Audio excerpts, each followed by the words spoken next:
significantly underperformed compared with both the areas on the inside of it and the areas on the outside of it. And one of the things the Mayor asked us to do was to look and see how that might be addressed.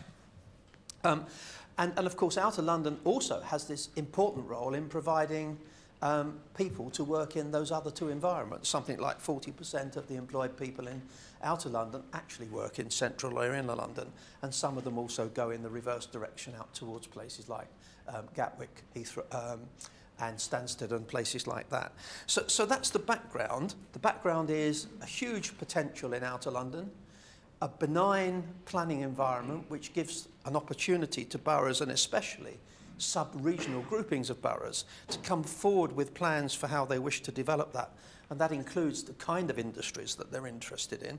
And all of the work that we did in West London concentrated to a significant extent on media and creative industries, because of course there is already an important cluster of those activities here now.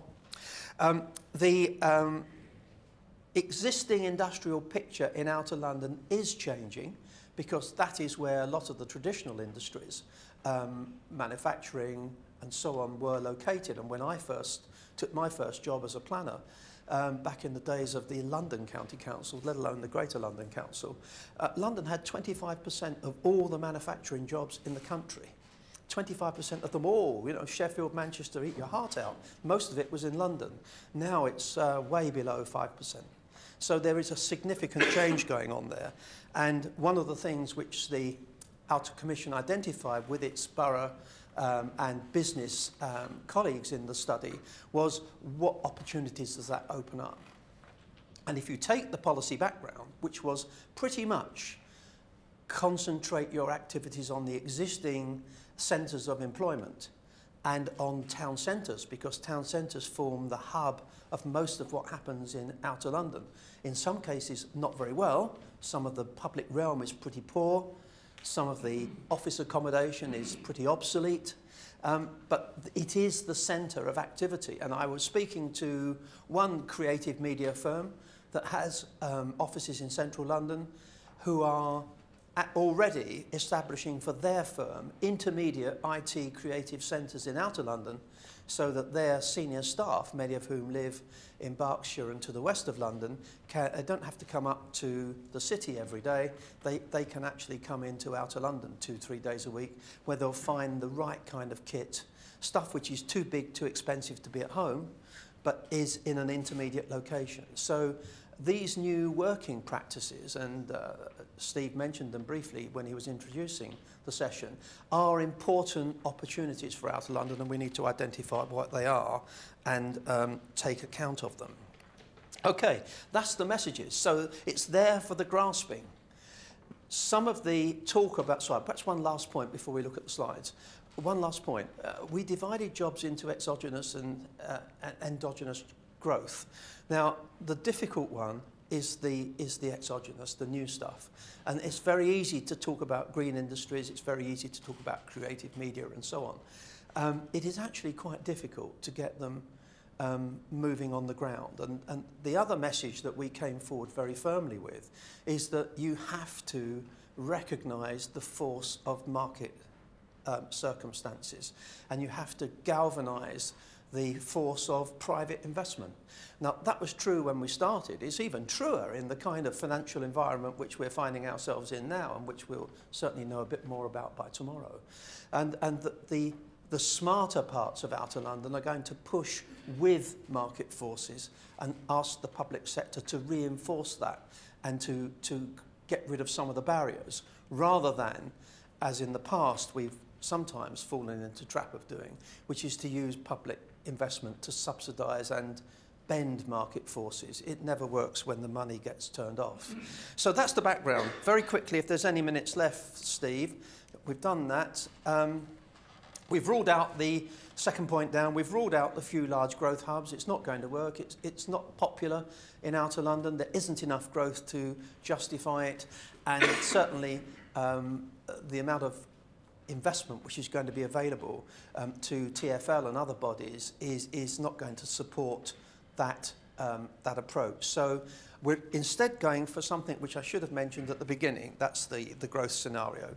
The one at the bottom says we're looking for something like twice over trend in Outer London. Trend is about 3,000, and we think there could be something like 6,000 to 8,000 jobs per annum in Outer London, something just over twice over trend.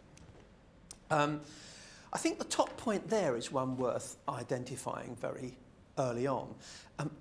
Everybody perceives Outer London as being in competition with Inner and Central London, and it is, of course, to some extent, but it's much more in competition in many ways with the areas outside, with the Maidstones, with the Harlows, with the Horshams, with the Dorkings, and so on. And that is where you've got to look and see why. I think, personally, it is something particularly close to the media industries, because what those other places tend to offer is a much more enjoyable working environment and a much more enjoyable residential environment than you get in some parts of Outer London, and certainly than you get in some parts of Inner London.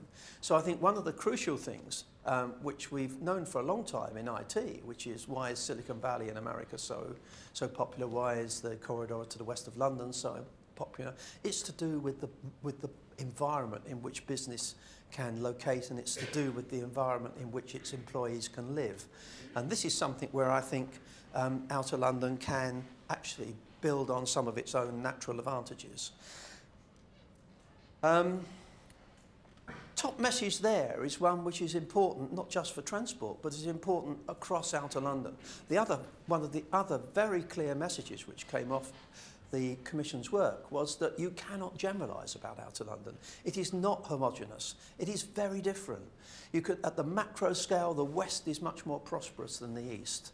But even on the west side of London, if you look at the 8 or 9 boroughs there, 3 or 4 have positive growth pictures over the last decade or so, and 4 or 5 actually have lost employment and have a negative growth picture. So there isn't a single patchwork of what's happening in Outer London. There's a mixture of good and bad news. One size does not fit all. One solution will not fit all. Very clear message came as well that whatever you want to do about economic growth, that the Outer Londoners, measured by particularly the politicians of Outer London, are not prepared to trade their quality of life. That is not on offer. And if that is what has to be paid as the price of economic growth, then, putting it bluntly, they're not willing to pay it. Interestingly, you can't see this very well because of the colour that's been picked, but the creative media colour is the one you can't really see, the yellow one, which gives you some idea of the quantum of media creative jobs in the spectrum of Outer London employment, but it also gives you some idea of where the locational clusters are found. Again, not uniformly across Outer London, but with the Western Wedge and places to the west and southwest having a much bigger exposure to that employment market than some of the other parts of Outer London. I've mentioned that, the difference between endogenous and exogenous growth. Super hubs we've rejected, quality of life, greenbelt, not tradable. We looked at a system where we tried to create a polycentric future for Outer London. In fact, there's a slide which illustrates this much better following. There's the old London up on the left-hand side, really concentrating on pouring into central London along the radial public transport connections, but also the radial road connections. And we looked at, first of all, a constellation approach, which is the top right-hand one. And then we also examined, whether there could be linkages between expanded Outer London centres. What isn't going to happen is a single orbital outer public transport network that links up all the centres, all the important centres in Outer London.